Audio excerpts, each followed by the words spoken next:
अब मैं वो जो दो बच्चों ने तकरीरें की थी उनके ऊपर मैं बात नहीं करना चाहता। वो एक उनमें से नानी हो गई है, लेकिन मेरे लिए बच्चे ही हैं वो।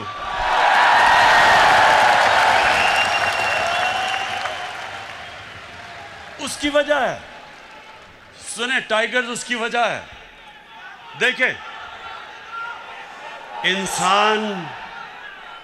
इंसान जब तक जिंदगी में स्ट्रगल नहीं करता वो लीडर तो बन ही नहीं सकता। उन दो बच्चों ने आज तक जिंदगी में 1 घंटा हलाल का काम नहीं किया।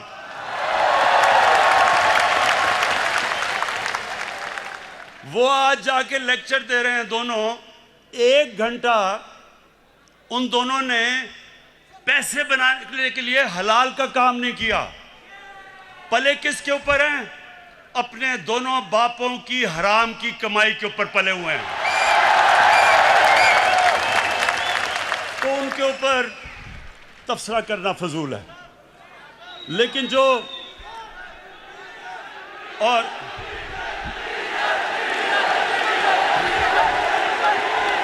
देखें, जो आदमी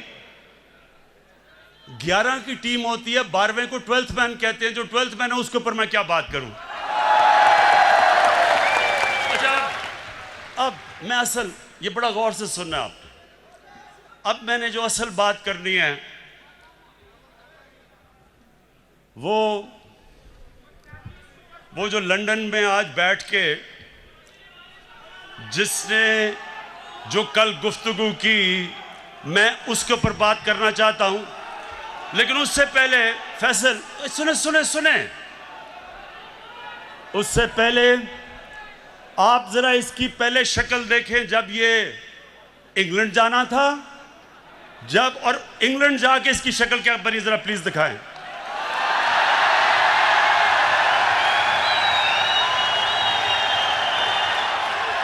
ये वही इंसान है। ये जो शक्ल थी, ये जब बस अच्छा, ये शक्ल जब शिरीन मजारी ने देखी तो तब बेचारी की आंखों में आंसू आ गए। और फिर से मैं बता दूं, शिरीन मजारी की आंखों में आंसू आना मुश्किल है, बड़ा मुश्किल काम है। लेकिन वो देखें, वो मेरी भी आंखों में आंसू आ जाते अगर मैं इसको अच्छी तरह जानता ना। अच्छा, अब एक मिनट, अब जरा वो दूसरा भाई साहब को जरा दिखा दें। ये लंदन में जरा भाई साहब की आप सुन रहे हैं। पिटीशन लगी हुई है लाहौर हाई कोर्ट में। खुदा करे अल्लाह ताला अपने बेपाया फजलो करम से, अगर खुदा करे अल्लाह ताला अपने बेपाया फजलो करम से अगर इजाज़त मिल जाए तो अपने वालिद साहब के साथ होगी, जो कि बहुत ही आम बात है। तो बाकी इनकी दूसरी जो ट्रीटमेंट भी जारी है, तो हार्ट के लिए इंशाअल्लाह जल्द अपॉइंटमेंट मरियम। बस ख्वातीन, रोना नहीं है आपने।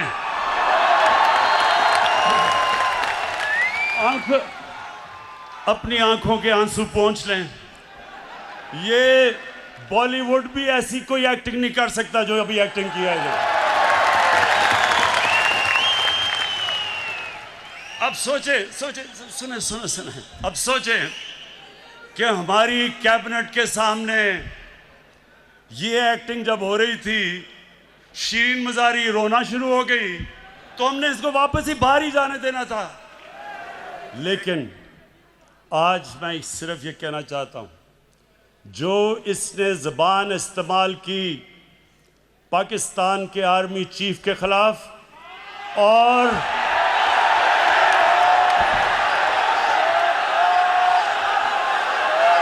ISI के डीजी के खिलाफ, मैं आज इसके ऊपर खास बात करना चाहता हूं।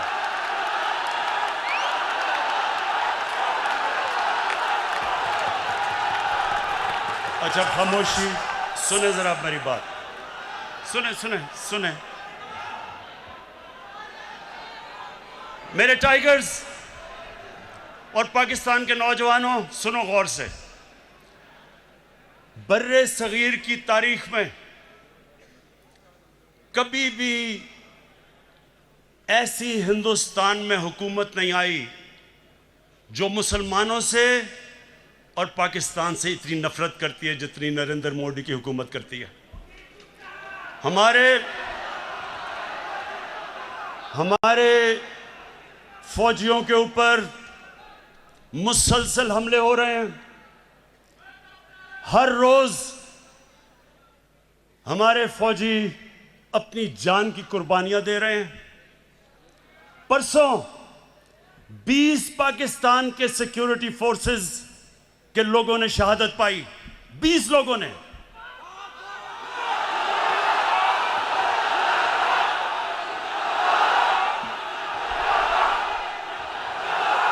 और ये क्यों अपनी जान की कुर्बानियां दे रहे हैं? हमारे लिए, मुल्क के लिए।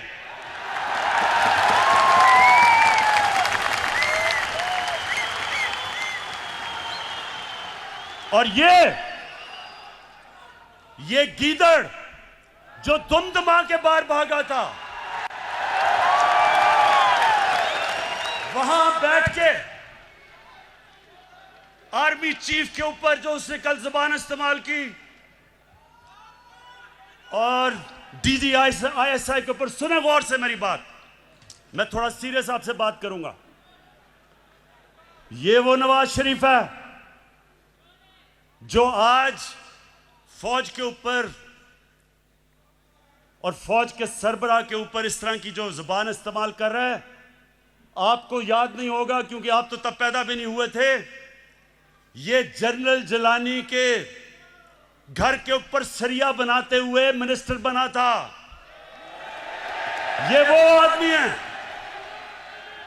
जो ज़ियाउल हक के जूते पॉलिश करते करते चीफ मिनिस्टर बना था। ये वो आदमी है जिसने जनरल दुरानी आईएसआई के जब चीफ थे, पीपल्स पार्टी के खिलाफ जब इलेक्शन हुई तो मिरान बैंक से इसने करोड़ों रुपया लिया था इलेक्शन लड़ने के लिए।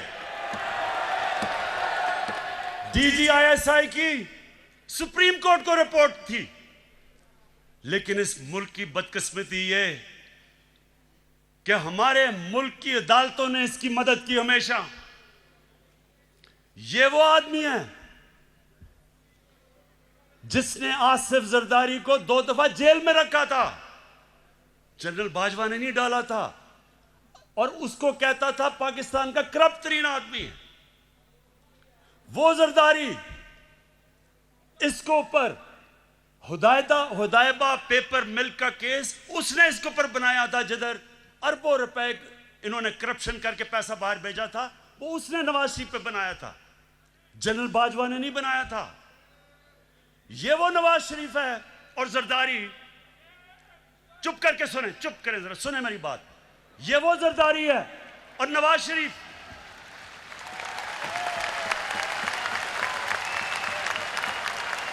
इसने इसके ऊपर, इन दोनों के ऊपर एक किताब निकली थी। उसका नाम था कैपिटलिज्म्स अकिलीज हील। रेमंड बेकर ने किताब लिखी थी। ये इनके पहले दौर के बाद, जब इन दोनों ने 2 दफा बारियां लेकर मुल्क को लूटा था, उसने किताब लिखी और उसके ऊपर पूरा चैप्टर दिया कैसे इन दोनों ने इस मुल्क से पैसा चोरी करके मुल्क से बाहर लेके गए। जनरल बाजवा ने नहीं लिखी थी, रेमंड बेकर ने लिखी थी। उसके बाद 3 और इनके ऊपर किताबें हैं जिनमें आप पढ़ें कि इन्होंने इस मुल्क से कैसी गद्दारी की। एक ओबामा's वॉर,